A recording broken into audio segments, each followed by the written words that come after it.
Snoop and other people been having people trying to bail the guy out, Keefy D, because he talking too much. Raising him trying to do stuff for Puffy because they say he talking too much. So we feeling like it's gonna be all right until we go to the hospital and see that it ain't all right. He got tubes in him, and it's like, when I walked in, I could just feel like he wasn't even there.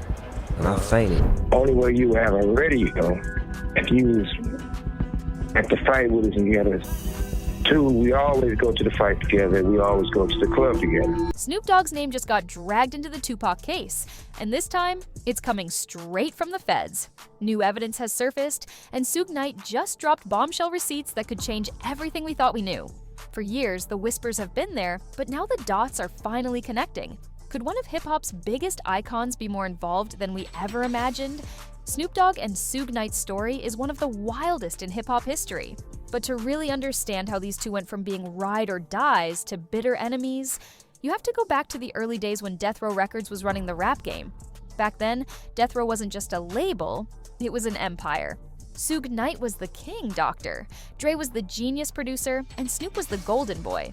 A young, lanky kid from Long Beach with a smooth flow and a whole lot of street cred.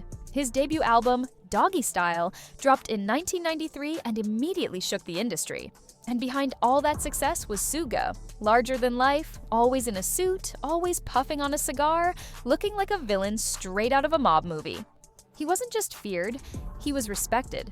If you were rolling with Suge, you were untouchable. But the problem with power is that it makes people greedy. At first, Snoop didn't mind. He was getting rich, the music was fire, and Death Row was at the top of the world. But then came the case. Snoop got arrested for his alleged role in a gang-related incident, and suddenly, everything changed. The trial dragged on, and his career was basically in limbo. But the moment he got acquitted in '96, the entire landscape shifted. The Death Row Snoop had signed up for wasn't the same anymore. Dr. Dre was already out, tired of Suga's heavy-handed ways. Tupac was gone. And Snoop? He wasn't trying to be the last one standing in a crumbling empire. Death Row wasn't just a record label, it was a full-blown street operation. If you were in, you were in. But if you weren't, let's just say things could get real dangerous, real fast. I took it as if I wasn't down with him no more, as if I was side. By 1997, Snoop had dropped Thaw Dog Father. But there was one major difference. Dr. Dre didn't produce a single track on it. And if you listen closely, you can hear the shift. The whole album felt like a goodbye letter to the gangsta lifestyle that Death Row thrived on. And that's exactly what it was. Snoop wanted out. But leaving Suge Knight wasn't like quitting a regular job. This wasn't just a contract, it was a life or death situation. Snoop had to make a move, and fast. Enter Master P, the New Orleans mogul behind No Limit Records.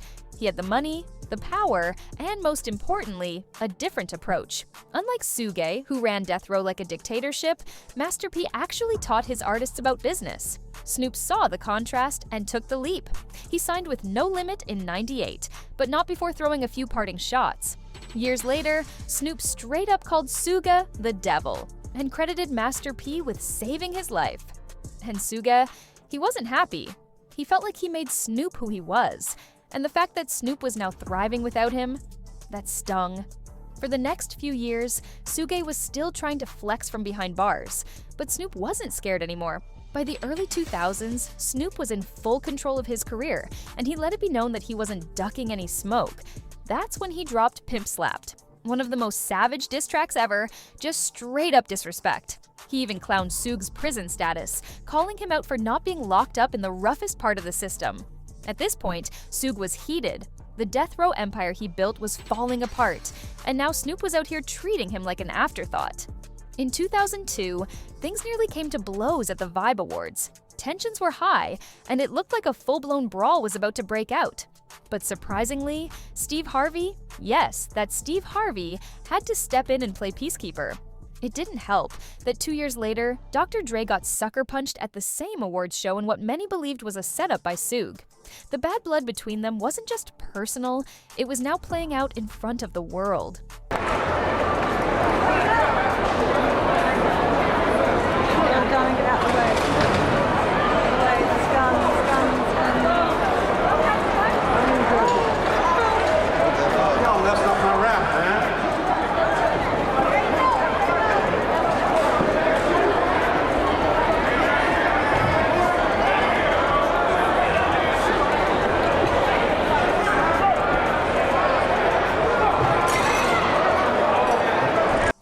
messy, and it was clear the beef wasn't dying anytime soon.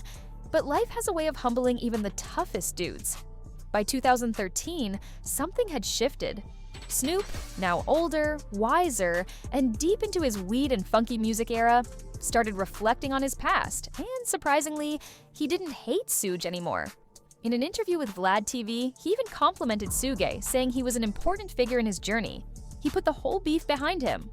Fast forward to 2018, Snoop and Suge randomly ran into each other in Vegas. Cool. Right. I seen him in Vegas.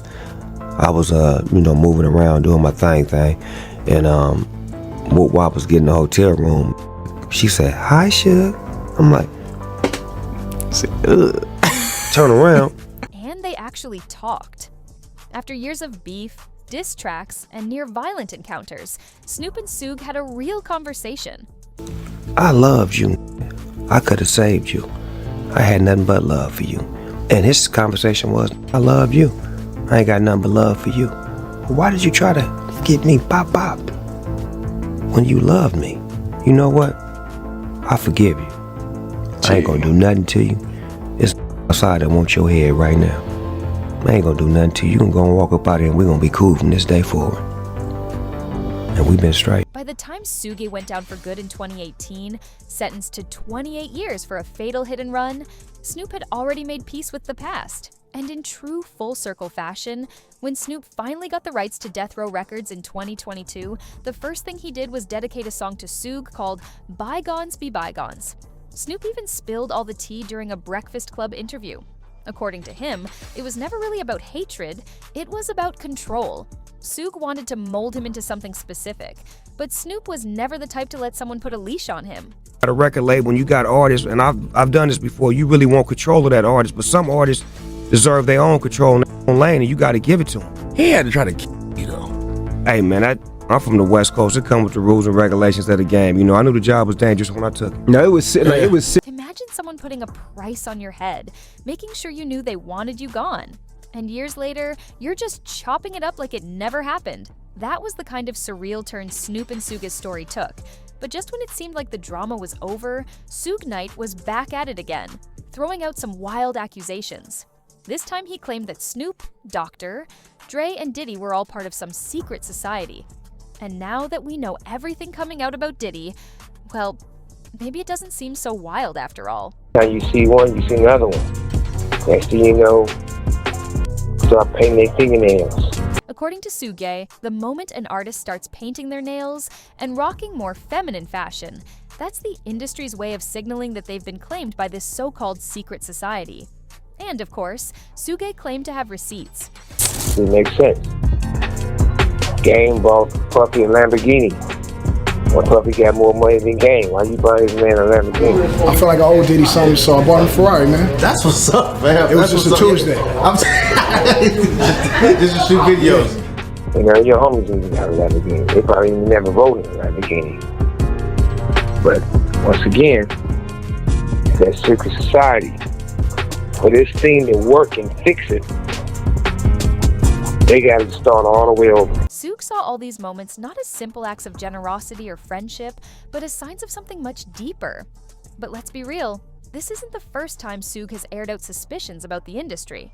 Still, this one felt like grasping at straws. Snoop clearly wasn't taking any of it seriously. Instead of clapping back, writing a whole essay, or even dropping a cryptic message, he just reacted with a crying, laughing emoji and a shrug. That was it. But let's talk about Snoop and Tupac, because even though they were both megastars under death row, their relationship was far from perfect. At the end of the day, Snoop Dogg's journey is a testament to survival, growth, and knowing when to walk away. From being part of one of the most feared labels in hip-hop, to forging his own path, and eventually even owning Death Row Records, he played the game on his own terms. And while Suge Knight might still have his theories, Snoop isn't losing sleep over them. He's too busy living his best life, making music, running businesses, and staying an icon. Because in the end, the real power move isn't holding on to beef. It's letting it go and winning anyway.